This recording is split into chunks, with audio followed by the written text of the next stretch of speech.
Hello दोस्तों, welcome to my channel. मैं इस वीडियो में आप सबको टेंस के बारे में बताने जा रहा हूं, ठीक है। जो कि आप टेंस के इन सभी सेंटेंस को देख पा रहे होंगे, जैसे मैं पढ़ता हूँ, वह जानता है, तुम खेलते हो, तो इत्यादि ये सभी सेंटेंस है, ठीक है।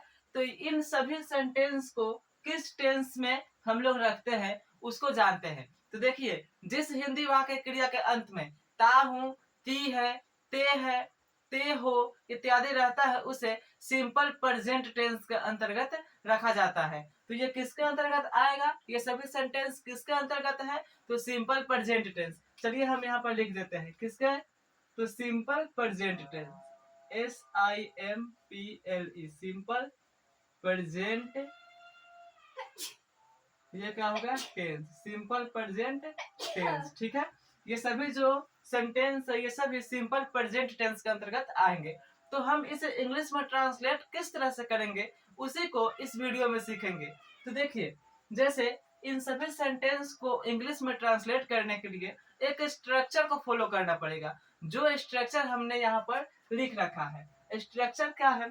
सबसे पहले हम सब्जेक्ट को लिखेंगे, उसके बाद वर्ब वन लिखेंगे और प्लस में ऑब्जेक्ट लिख देंगे, ठीक है। तो चलिए बारी बारी से हम इन सभी सेंटेंसों को इंग्लिश में ट्रांसलेट करना सीखते हैं। जैसे हमारा पहला सेंटेंस है, मैं पढ़ता हूँ। मैं पढ़ता हूँ, तो मैं के लिए लिखेंगे आई और पढ़ना के लिए लिखेंगे रीड। यहाँ पर आई क्या है? मैं क्या है? सब्जेक्ट है। तो सबसे पहले सब्जेक्ट लिख दिए आई, और यहाँ पर वर्ब वन लिखना है, तो पढ़ना वर्ब है, तो उसका लिख देंगे हम लोग रीड, ठीक है। अब देखिए, दूसरा है वह जानता है। तो वह जानता है, तो वह सब्जेक्ट है, तो वह के लिए क्या होता है? इंग्लिश उसका क्या होता है? ही होता है, तो लिख देंगे ही, ठीक है। अब देखिए, जानना, जानना का मीनिंग क्या होता है? नो, तो ही नोज लिखेंगे, ही नोज।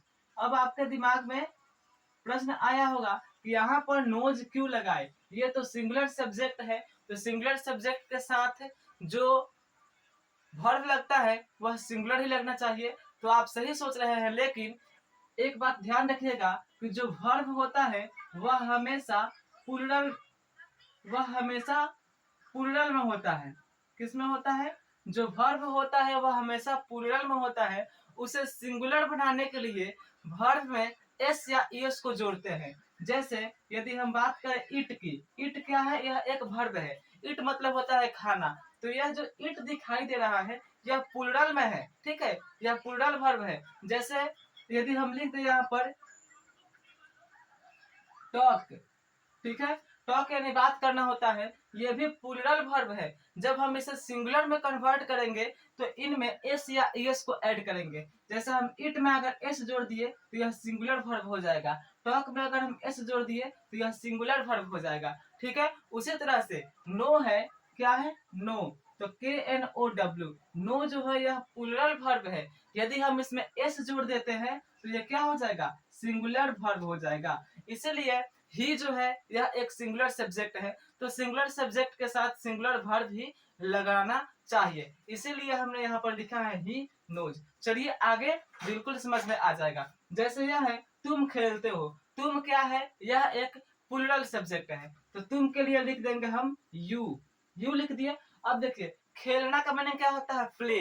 तो अब आप लोग सोच रहे होंगे कि यू है तो यू प्लूरल वर्ब है, तो प्ले में एस जोड़ेंगे, बट नहीं, यू प्ले, ठीक है, क्योंकि जो वर्ब होता है हमेशा प्लूरल में ही रहता है, तो यू के साथ क्या रहेंगे? प्ले रहेंगे। यदि रहता कि वह खेलता है तो ही प्लेज, ठीक है।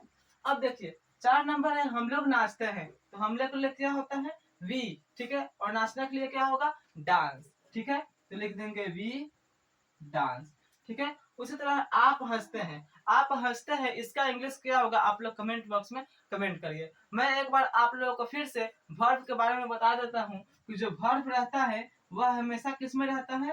प्लूरल में रहता है। इसको सिंगुलर बनाने के लिए वर्ब में एस या ईएस को ऐड करते हैं, ठीक है। वर्ब में एस या ईएस को ऐड कर देने से वर्ब जो होता है वह सिंगुलर हो जाता है। तो उम्मीद करता हूँ कि आपको सिंपल प्रेजेंट टेंस के इन सभी सेंटेंसों को इंग्लिश में ट्रांसलेट करना जो हमने सीखा आपको समझ में आ गई होगी, ठीक है। तो यदि वीडियो अच्छा लगा हो तो चैनल को सब्सक्राइब एंड वीडियो को लाइक कमेंट शेयर जरूर करिएगा। तो मिलते हैं नेक्स्ट वीडियो में, तब तक के लिए bye. Thanks for watching this video. Take care.